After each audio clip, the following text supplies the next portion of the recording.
this is not part of the lecture yet. Anyway. So is it black to move or? Yeah, George just asked me like why do I like chess, and Tim just said basically they have positions from real games.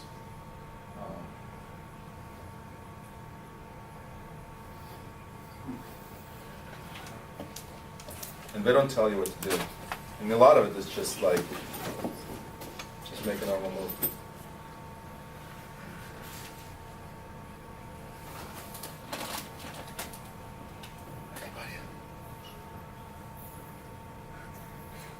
You got this, David. I don't know, I'm looking at like Queen C4 type stuff, but that was junk, and then I don't know. Now I just started looking at I think here we just I'm gonna go grab you a dry drink. we just have a knight, right? And our knight is under attack, so we just gotta move it. I think that's all there is to it. yeah, just go back. Oh, okay. I was looking for some grand like. How exciting was that?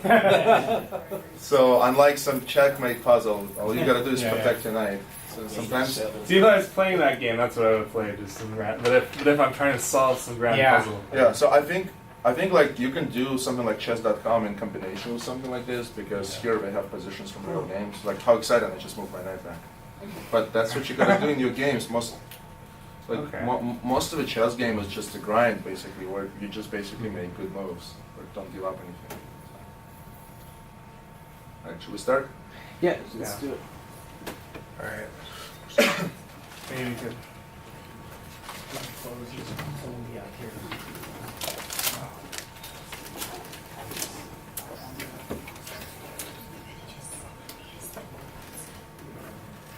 So what are you guys' names? You know, Marvin, I know Sasha. What's your name? Andy? Andy? Roland? Yes. Riaz. Nice to meet you guys. How strong are you? No, I mean in chess. Not how many pounds you can lift. I'm like 1,500. 1,500? Okay. Okay. I can make moves. That's all. Okay. He's a good player. Riaz is a good player. Something honest. Okay. No, the reason I'm asking is because okay. So let me introduce myself first. Recording? Yes, I am. Yeah. My name is Mike Zaloznyy. It sounds like unpronounceable, but it's only eight letters. You know, it's not that bad. Anybody watches NBA basketball? No, nobody. My favorite NBA player is Giannis Antetokounmpo because of his last name. As soon as that guy got into the NBA, my last name just looks normal compared to his. He's just like nobody can spell his name. So that's my favorite guy. I think he plays with the Bucks. Yeah, he plays for Milwaukee Bucks. Yeah. His last name is so long that the letters don't fit on his shirt. So anyway, so I live in Las Vegas, Nevada, and you know, I've been a national master since 2013, and I became a national master playing the tournament called National Open, which takes place every June in Las Vegas. It's a very nice tournament. Gets a lot of people. We even had Victor Korchnoi come and play when he was alive. So I was playing in the under 2200 section, and I ended up winning first place, and I crossed 2200. And that was in 2015, exactly 4 years ago. And in round one, I had to play against a guy whose name was Alex Richter. And that story is going to be relevant because that's the guy I ended up playing last year. That's a game I'm going to show you.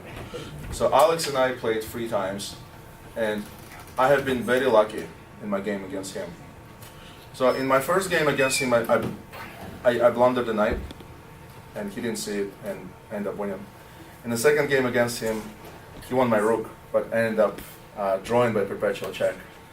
And this is the best one yet. So in this game, he was already over 2,300, and I ended up beating him. So the story of the last year tournament is, I came here, I was rated maybe somewhere in top 8 or top 7, and I had a really good tournament. I ended up winning my first 4 games. I ended up beating an 1,800 player, 2,000 player, and 2,300 players. In the last round, I lost to Grandmaster Malinsky. So I ended up with 4 out of 5, and I tied for first. So I'm going to show you one of the games, and that's the game against Alex. And some of you guys know him. He's a local, very, very talented guy, good player. And because you're all different levels, it's kind of hard to explain so you all understand everything. So I don't want to make it, I don't want to like dumb it down too much. At the same time, I don't want to be like too advanced. So ask me questions if you don't understand something, okay? So in this game, I was white. And we played this opening. Anybody knows the name of this opening? What's the name? Italian game, also known as Gucco Piano, right? Gucco Piano. Piano stands for quiet. Gucco stands for game. It's called a quiet game because usually, if white plays something like d3, which is actually main move, rather than d4, which is the way the old masters used to play it, the center of the board ends up being kind of closed, and due to that, the nature of the game is not very forcing. There is no lines are still closed, diagonals are still closed, so there's no crazy sacrifices or anything like that in most of the games. So there's a lot of maneuvering around, and which leads to a slower game. So I'm gonna go through the opening rather quickly, and we'll focus on the middle game. But basically, in this opening, both opponents are waiting. So here, for example, I could play castle, or I could play bishop d3. Those are two main moves. Why doesn't white go bishop g5 yet? Because if bishop g5, then black can start chasing this bishop away and play something like g5, and then black will just keep his king in the center or castle queenside, and his far advanced pawns on the king side will allow him to possibly have a good attack. So usually white waits for black to castle, because as soon as black castle, he's not going to be able to roll his h and g pawns in front of his own king. So white basically makes a move like bishop b3, and white waits, please castle. If black castles, then we're going to come in with bishop g5 and all that stuff. And even here, sometimes white can sacrifice a knight for 2 pawns by taking and completely open up the black king. Then further, white will bring queen to f3, knight to d2, knight to f1, knight to e3 and d5, and try to win that knight back. That's the idea. So black also waits in this opening, and black plays a6, which is also a waiting move. And shall white go d4 at any point, black is ready to pull his c5 bishop to a7. So as soon as white goes knight bd2, and that's typically how the knight goes to f1, and then either to g3 or e3 and f5. As soon as the white does that, that takes away the possibility of playing bishop g5, so then black safely cancels. Here white has to be careful, because white wants to usually play a move like knight f1 and relocate his knight to e3 and to one of his squares, d5 or f5, which are really good outposts for the knight. But if white does it right away, then black has a tactical idea, knight g4, which kind of overthrows everything, because now black threatens to take on f2, so white must guard the pawn, and the only way to guard the pawn is to interpose with the knight, and that leads to just a bunch of trades, and that's okay for black. It's just an equal position. But more importantly, white's plan of relocating the knight kind of fails, so you don't want your plan to fail. So in order to stop that, you got to play h3 first. So you guys understand like the point of all of my moves. Here Alex plays d5, which is a bit unusual, because he already moved his pawn to d6, and he's moving his pawn again. So he's kind of reacting to what I'm doing, and he's trying to provoke me to trade on d5.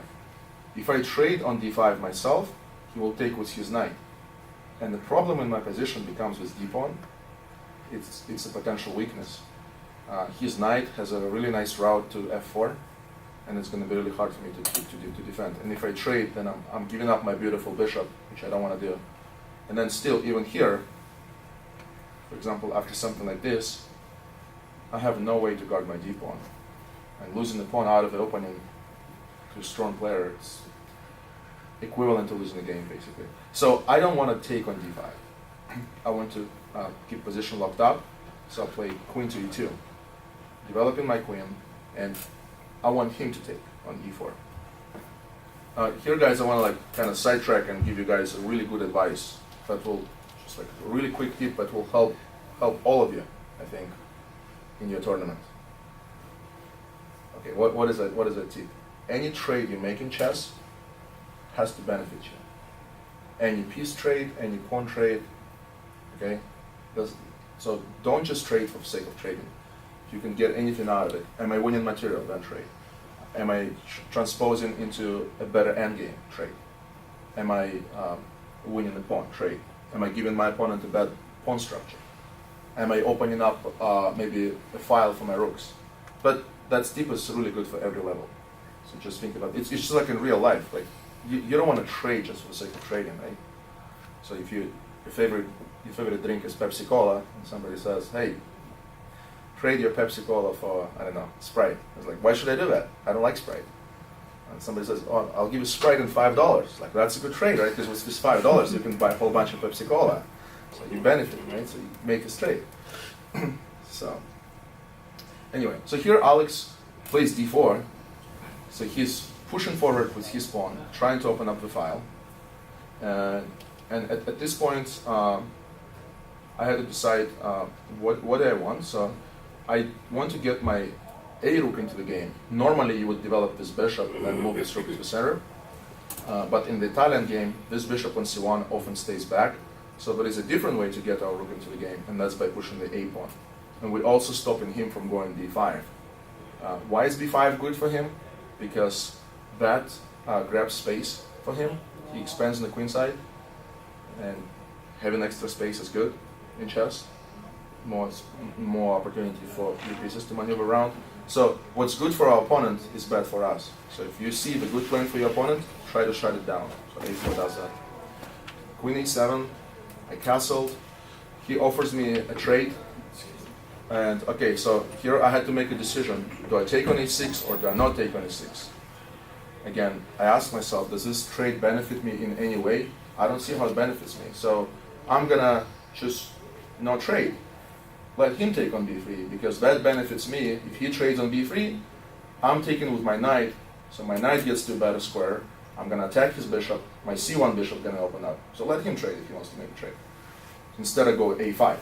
So this a5 move creates more space in the queen side again, and he goes b5. So now, I mentioned earlier that I was stopping b5. I couldn't stop it, but now I can actually trade pawns here. And what benefit did I get from this? My a rook is now fully into the game.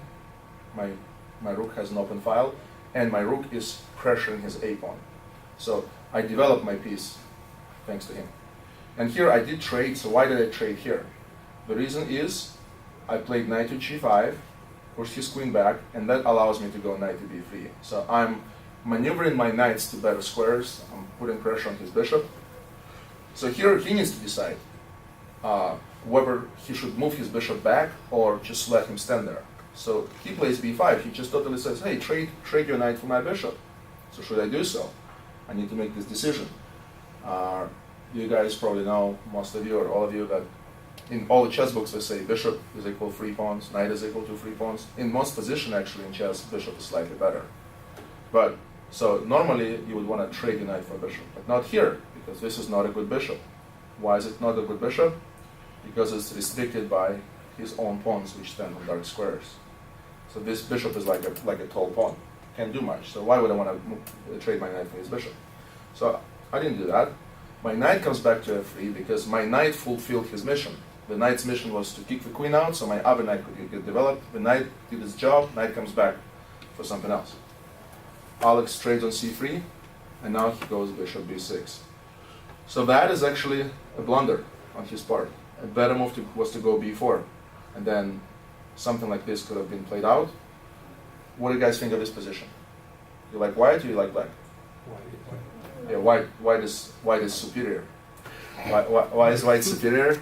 Because white controls the center, and we have this really annoying pin on this diagonal. And next, we're gonna go e5. But Alex goes bishop b6. So, and this ends up being a blunder, but it ends up being, if it's gonna make any sense, it ends up being a lucky blunder because he has a way out of it.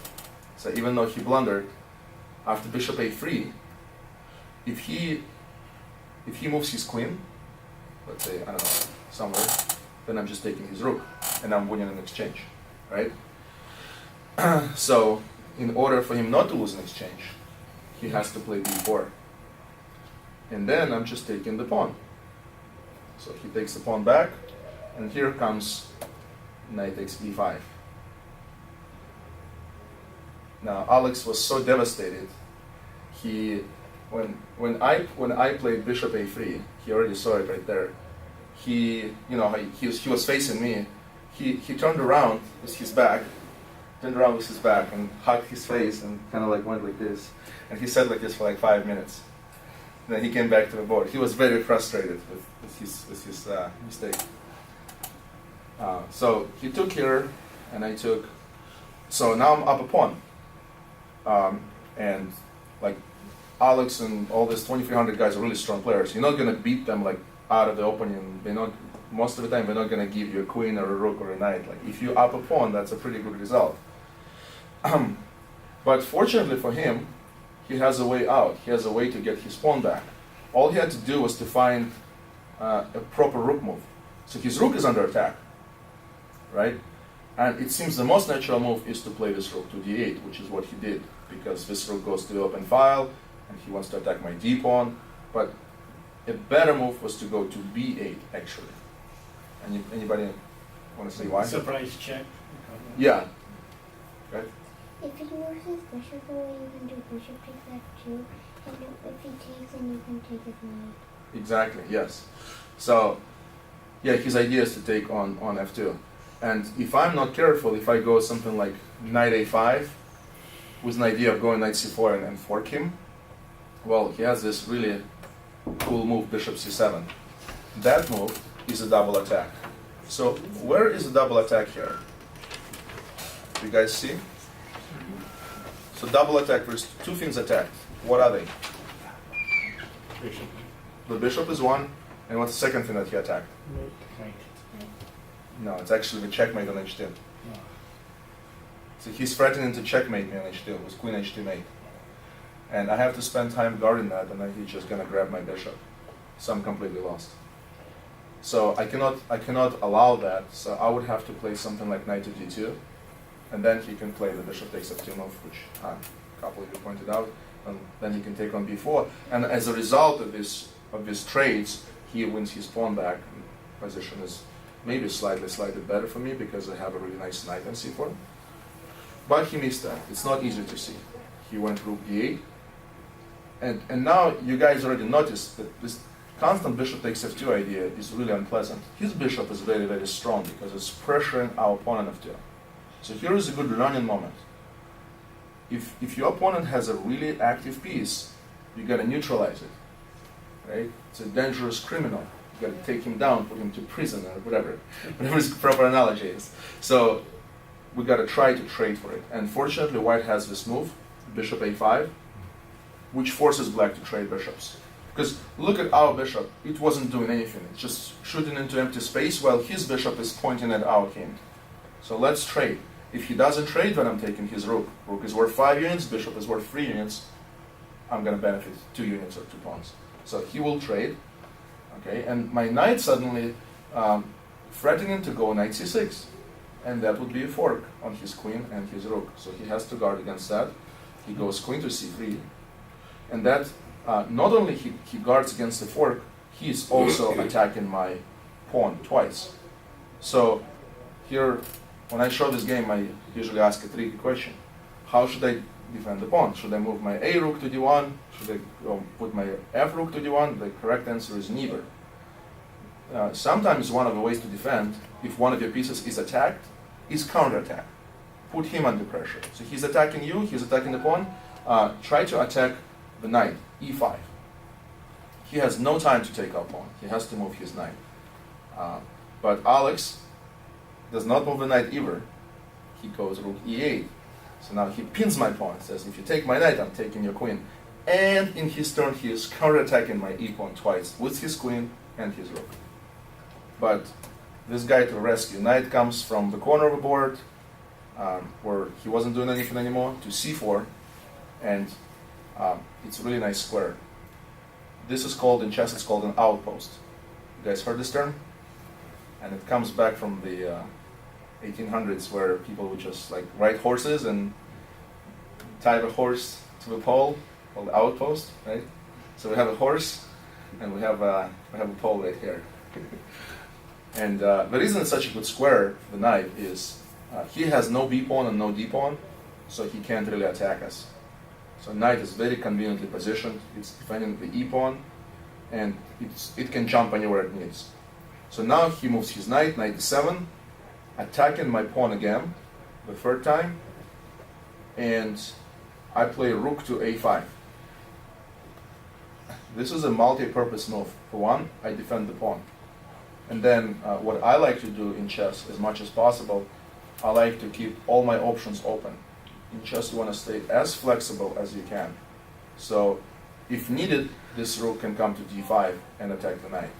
Or I can bring my other rook to a1, double my rooks, and attack the a6. Okay? So rook a to d8 has been played, and we are relocating our rook to d5 here. What do you guys think so far? Any questions? So this is where the game gets really complicated. And he goes knight f8. He's offering the rook trade. Now remember what I guys told you before. In chess, every trade has to benefit you, right? What happens if we trade? Well, if we trade rooks, we're helping him. We're releasing all the pressure, and now we have to deal with our own d pawn being attacked. So let's not do that. Let's come up with something else. But wait, if we move our rook, then we're going to lose a d pawn. So what the tool that we use here is move like knight d6. We're blocking his attack. We're again counterattacking. You guys see the repeating theme over and over and over. You defend by counterattacking. You attack his rook now. He goes knight g6, and again he's putting more pressure on my e pawn. Free attacks on my e pawn now, so I just guard it. He goes knight e7, attacking my rook. So how do I defend my rook? You guys by now figure out I don't. Again, we counterattack. We counterattack his queen. We attack something of a bigger value. He again attacks my rook. My poor rook is hanging twice. So surely now I'm ready to trade. I'm trading on my terms. I say, okay, take my rook, and I will gladly if I take with the pawn, then suddenly this is a passed pawn, and two more moves and it's a queen. So if you played knight f5 instead of taking, you might play knight f6, huh? That's what happens. So he goes knight f5, attacking my my rook, again with his knight, and now surely I gotta move my rook, but no, again we counterattack. Knight f6 check. So now he has two options.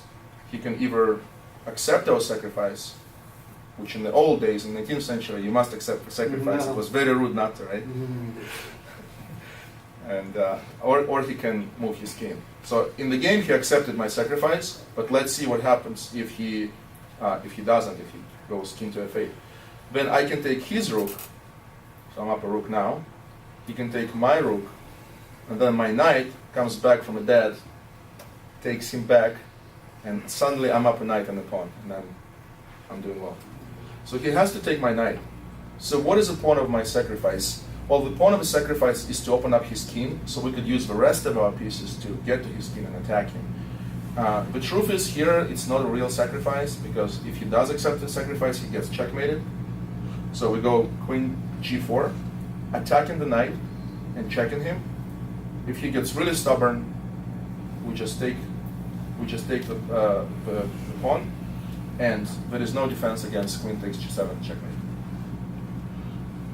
We have to be very precise though. If we first decide, hey, let us trade rooks, and then we take, suddenly he has this resource. He can play queen, he can play queen b6, which is a check, and then he takes our pawn, and suddenly we are down a knight and we're completely lost. So no need to go into this trade that doesn't benefit us at all. Remember guys, and I use this as a joke a lot with like high-rated players, the point of a chess game is to deliver a checkmate. And a lot of times, like Dane, for example, 2,200 players, they forget that. It's like, they're kind of like Dane. Never Dane. Yeah, never Dane.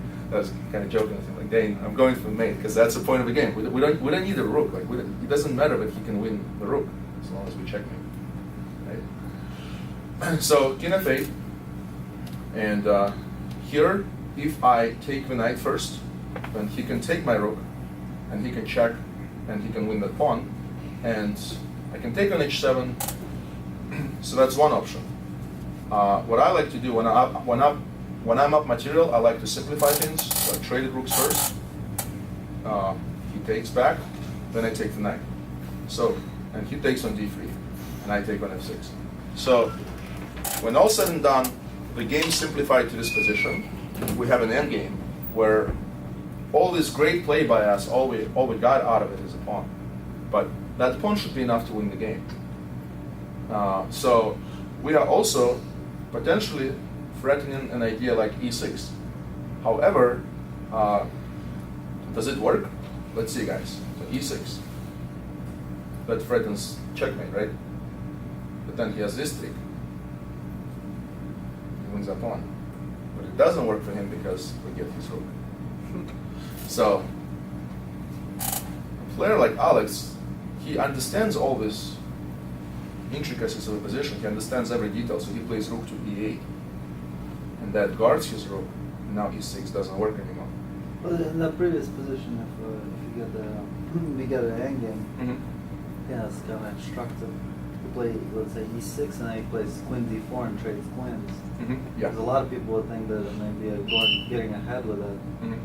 But then the endgame might be a little bit tricky. Yeah. It's a tricky endgame, but white has good winning chances, right? So, I mean, and in chess sometimes you gotta take what's available. I mean, that's all that white has available to him is the endgame with very high winning chances. Like, I want to be up a queen in this game, but that's not available to me. So I gotta take what I can take. So rook e8, and then I play check. And my idea was to, I want to see where his king goes, because if his king starts going to the king side, which looks like a safer way to hide, I'm going to go rook f3, and I'm going to try to checkmate him. So he has to keep his queen on the king side, and he offers me a trade. And do we want to make this trade? No, because that simplifies a defense for him. That's going to improve his pawn structure. So no, we're not going to make this trade. We're going to keep queens on the board. We're going to play queen h4. Threatening to play rook g3, which will win his queen. So it looks very dangerous, so he goes the other way, he goes king e7. Now, somewhere here already we are both getting really down on time, and I think Alex was like at only a minute left for the rest of the game, somewhere here. So I go rook f3, queen g6, and again, he keeps offering the queen trade, and I keep declining it. So here, let's talk about this position. What's our winning plan? What's Black's defensive ideas? So Black's going to try to give us a perpetual check, or try to win one of our pawns back. So that's how Black is trying to save this game. We either need to checkmate him or win some material, possibly at least win another pawn, and his king is very wide open, so we're going to try to use that fact. And at the same time, we constantly have to watch out not to get perpetual check, which will be a draw. Not to blunder anything. For example, f5 looks like a very cool move. We're attacking his queen, we're rolling our pawns, but then he has this check. Queen d6 check, our king has to move, then we lose our pawn on e5. So suddenly, we're not up anything, and we're no longer winning. So I had to go queen f2, and now I want to go f5, because now I took away the option of a check from him. He goes rook g8, now f5, queen to c6, and now I go queen a7 check. So now I'm invading on the 7th rank. And both queens and rooks are very good at that. And when you have a rook, usually you try to grab an open file and you try to invade up to the 7th rank, because it's usually very devastating to your opponent. So queen a7 check, and we take a pawn on f7. So things are improving. Now we have 2 pawns. He goes rook d8, king h2. He starts pushing his pawn. I go here. Now I'm up 3 pawns, and then he goes rook d2. So something I want to talk about. Really good players, even when they have really bad positions, they still fight till the end, and they still manage to find tricks. And if you kind of like, if you start relaxing, it's like, hey, I'm just gonna roll.